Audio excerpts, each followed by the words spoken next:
अस्सलाम वालेकुम वरहमतुल्लाहि वबरकातुहू। उम्मीद है खैर आफियत से होंगे। जैसा कि आप लोगों को मालूम है कि अभी 2 महीनों पहले हर जगह पूरे हिंदुस्तान में, हर राज्य में, चाहे वो राजस्थान हो, चाहे वो बिहार हो, चाहे वो झारखंड हो और यूपी वगैरह में इंटरमीडिएट का, मैट्रिक का और दूसरी तरह का एग्ज़ाम हुआ। और उसके बाद जहाँ एक तरफ बहुत से लोग खुशी मना रहे हैं तो दूसरी तरफ बड़ी ही दर्दनाक और दिल को हिला देने वाली ख़बरें आ रही हैं। उसमें से एक ख़बर देखें आप यहाँ पर, ये एनडीटीवी की ख़बर है। एनडीटीवी की ख़बर है, ये कह रहे हैं 10वीं बोर्ड की छात्रा ने पहले पेपर देने के बाद किया सुसाइड। पिछले साल फेल होने पर वापस की थी पढ़ाई। और इस तरह की ख़बरें जो हैं ये लगातार भरी हुई हैं। और ये पहली दफ़ा ये मामला नहीं है, बल्कि हर दफ़ा ऐसा होता है कि किसी न किसी एग्ज़ाम के बाद, ख़ास तौर से बोर्ड का जो एग्ज़ाम होता है उसके बाद बच्चे सुसाइड कर लेते हैं, बच्चे जहर खा लेते हैं, बच्चे ख़ुद को गोली मार लेते हैं, बच्चे नदी में छलांग लगा देते हैं। वाली छात्रा वंशिका रैगर ने 10वीं परीक्षा में असफल होने के बाद अपनी जान गंवा दी। उसकी वजह क्या है? उसकी 2-3 बड़ी वजह हैं। एक तो ये है कि बच्चों का प्रेशर बहुत ज़्यादा रहता है। दूसरी वजह क्या है कि बहुत से ऐसे बच्चे जो पूरे साल मेहनत कर रहे हैं, जान तोड़ मेहनत कर रहे हैं, उनका हर सब्जेक्ट अच्छा है, उनका मैथमेटिक्स अच्छा है, उनका साइंस अच्छा है, उनकी ज्योग्राफी अच्छी है, उनकी बायोलॉजी अच्छी है, जो सब्जेक्ट उन्होंने लिया है वो तमाम सब्जेक्ट उनके अच्छे हैं। लेकिन ऐसे बच्चे जो उनके साथ पढ़ते हैं, जो मेहनत कुछ नहीं कर रहे हैं और किसी भी सब्जेक्ट में वो अच्छे नहीं हैं, 0% समथिंग का मामला है, वो जब एग्ज़ाम बोर्ड का रिज़ल्ट आता है तो उसके बाद क्या होता है कि वो बच्चे टॉप कर जाते हैं जिनको कुछ नहीं आता था।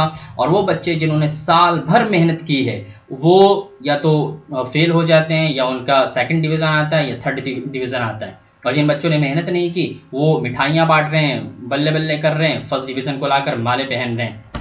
और ये मैं को उड़ा नहीं रहा हूँ, बल्कि हमारा जो एजुकेशन सिस्टम है, जो बच्चे खुद बोर्ड की परीक्षा देने जाते हैं या जो टीचर वहाँ पे रहते हैं, जिनकी वहाँ ड्यूटी रहती है, उनको खूब अच्छी तरह मालूम है। अगर और इस पर दसियों तरह के एविडेंस मौजूद हैं हर जगह लोगों के पास, और लोगों ने इस पर बहुत कवर किया, बहुत ज़्यादा रिपोर्टें आई हैं कि हमारे यहाँ चोरी चमारी बाज़ाब्ता सेंटर पे, एजुकेशन सेंटर पे और एग्ज़ामिनेशन सेंटर पर चोरी चमारी बेइंतहा तरीके से की जाती है। बहुत ज़्यादा छूट दी जाती है और सिर्फ ये कि करने की इजाज़त नहीं दी जाती, बल्कि ये होता है कि टीचर खुद खड़े होकर करवाते हैं चोरी चमारी। मतलब एग्ज़ाम का कोई मतलब नहीं रह जाता। तो ऐसे बच्चे जिन्होंने खुद से मेहनत की, वो ना चोरी चमारी करना चाह रहे हैं, बल्कि वो चाह रहे हैं कि अपने भरोसे पे, अपने बलबूते पे वो लिखें, क्योंकि उन्होंने पूरे साल मेहनत की है। वो बेचारे पीछे रह जाते हैं और जिन्होंने कोई मेहनत नहीं की चोरी चमारी करके आगे निकल जाते हैं। इसी तरह की देखिए, आप बहुत से लोग बोलेंगे ये कैसी बात कर रहे हैं भाई, ये तो ऐसे ही बोलते रहते हैं। तो ऐसे ही नहीं बोल रहे हैं, आपको देखिए यहाँ वीडियो दिखा रहे हैं। 2016 की बात है, 2016 है ना, बहुत ज़्यादा ज़माना नहीं गुजरा है। 2016 में 2 बच्चों ने बिहार टॉप किया, किसी स्कूल को नहीं, किसी ज़िला को नहीं, यानी पूरे बिहार को उन्होंने टॉप किया। और वो टॉपर कैसे थे ये देखिए, उनकी एक वीडियो आप देखें, उसके बाद आगे बात करते हैं। सुने आप उनकी वीडियो। नमस्कार, आप देख रहे हैं आज तक, आपके साथ मैं हूं सईद अंसारी। बिहार में 12वीं बोर्ड एग्जाम के रिजल्ट आए, लेकिन रिजल्ट सवालों के घेरे में है। वजह 12वीं के आर्ट्स और साइंस के टॉपर। हमारी टीम ने जब इन दोनों टॉपर से मुलाकात की तो चौंकाने वाला सच सामने आया। दी इंग्लिश, ज्योग्राफी, म्यूजिक और पॉलिटिकल साइंस। सही बोल रही है, सही बोल रही है। Political science. पॉलिटिकल साइंस वो क्या होता है? पॉलिटिकल साइंस क्या होता है, मतलब किस तरह का सब्जेक्ट है, इसमें क्या क्या क्या चीज़ पढ़ाया जाता है? हवाइयाँ वो हो गई थी, कुछ समझ में नहीं आ रहा है। टॉपर रूबी की कामयाबी की कहानी जानने के लिए आज तक की टीम ने भी जब रूबी से मुलाकात की, हमारा पहला सवाल था कि आपके विषय क्या क्या थे। दी इंग्लिश, ज्योग्राफी, म्यूजिक और पॉलिटिकल साइंस। कौन science? Political science. Political science वो क्या होता है? पॉलिटिकल साइंस क्या होता है, मतलब किस तरह का सब्जेक्ट है, इसमें क्या क्या क्या चीज़ पढ़ाया जाता है? पॉलिटिकल साइंस एक नया सब्जेक्ट सुन रहे हैं, क्या चीज़ है?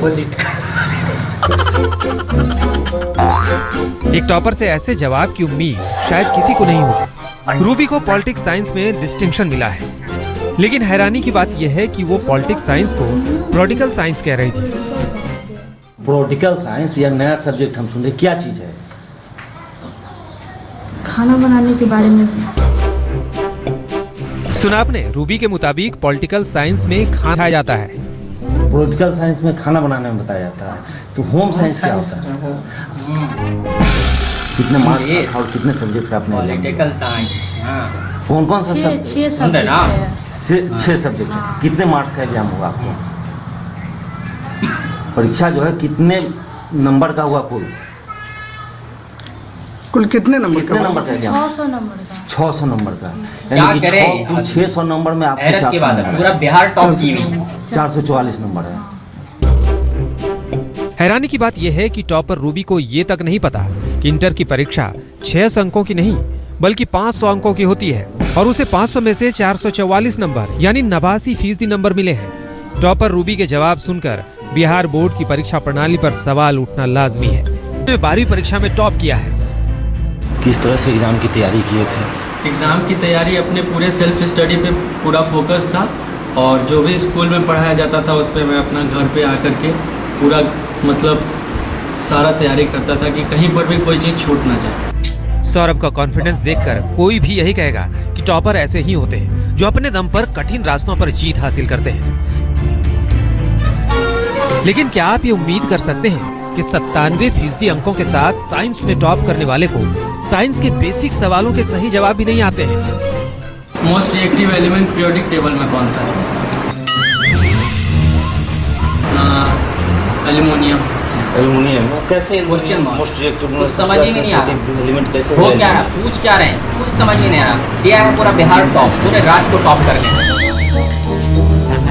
सौरभ के हाव भाव देखकर आप समझ सकते हैं कि सवालों से वो किस तरह बचने की कोशिश कर रहा है। चमारी आप समझ लें भाई। इस तरह अगर आप अपने बच्चों को टॉपर बनाकर या उनका फर्स्ट डिवीज़न आ जा रहा, आप बहुत खुश हैं या बच्चे बहुत खुश हैं, है ना, मिठाइयाँ खा रहे हैं, तो फिर समझ लें क्या हालत होने वाली है उनकी, है ना। गार्जियनों को बोला जाता है कि भाई, खुद मेरा तो चल रहा है, बोले भाई आपके बच्चे का लेवल अभी स्टैंडर्ड 2 के लायक है, 3 के लायक नहीं सर, इसको 7 में डालिए ना। अरे इसका वहाँ जो एडमिशन है ना, वो क्या नाम है कि 9 क्लास में हमने एडमिशन करा है। अब बहुत मुबारक भाई, जाइए 10th भी करवा दीजिए, 10th भी पास करवा दीजिए। और अननेसेसरी चढ़ा दिया जाता है और शिक्षा प्रणाली जो है उसका बुरा हाल है। चीटिंग है, चोरी चमारी है, बच्चों को लात मार कर पास किया जा रहा है। फेल होने का तो जल्दी सवाल ही नहीं होता, लात मार कर उनको पास किया जा रहा है। वो गाना लिख कर आ जाएं, इधर उधर की बातें लिख कर आ जाएं, लेकिन उनको पास कर ही देना। थोड़ा मोड़ा भी अगर राइटिंग वाइटिंग सही रही तो वो सीधे या तो मैट्रिक में फर्स्ट आएंगे या फिर वो सीधे टॉप कर जाएंगे। तो ये हाल है। कुछ ही एग्ज़ाम ऐसे हैं जिनको सीरियस लिया जाता है, जैसे अलीगढ़ यूनिवर्सिटी का एग्ज़ाम है, जामिया मिल्लिया वगैरह का एग्ज़ाम है। इसी तरह क्या नाम है कि आप चले जाएं JNU DO वगैरह का एग्ज़ाम है, फिर सिविल सर्विस वगैरह का एग्ज़ाम है। इन सब को ज़रा सा प्रॉपर तरीके से लिया जाता है, वरना 10th वगैरह का, मैट्रिक का, इंटर का, इन सब का और ग्रेजुएशन तक का, इन सब का हाल था ऐसा बुरा बना रखा है, ऐसा बुरा बना रखा है। और बच्चे भी खुश हैं उसमें, माँ बाप भी खुश हैं उनमें। उसमें कोई टीचर समझाते हैं भाई पढ़वा लीजिए, इनकी सलाहियत बनवा दीजिए, नॉलेज के नाम पर कुछ इनको कद्दू नहीं आता। बोले कैसी बात कर रहे हैं सर आप, कैसी बात कर रहे हैं सर आप, मेरे बच्चे तो मैट्रिक में टॉप कर जाएगा। तो भाई करवाइए, फिर इसी तरह करवाइए आप। जिनको पता नहीं है कि 500 नंबर का पेपर था कि 600 नंबर का पता था, जिनको पता नहीं है कि पॉलिटिक्स साइंस होता है या फिर पॉलिटिकल साइंस होता है, जिनको पता नहीं है कि पॉलिटिक्स साइंस में क्या पढ़ाया जाता है, सब्जेक्ट है किसके बारे में, उनको पता ही नहीं। ये ऐसी वीडियो मैं निकालूँ तो 10 वीडियो मेरे पास मौजूद है। तकरीबन हर साल की कुछ न कुछ ऐसी वीडियो किसी न किसी राज्य की होती है।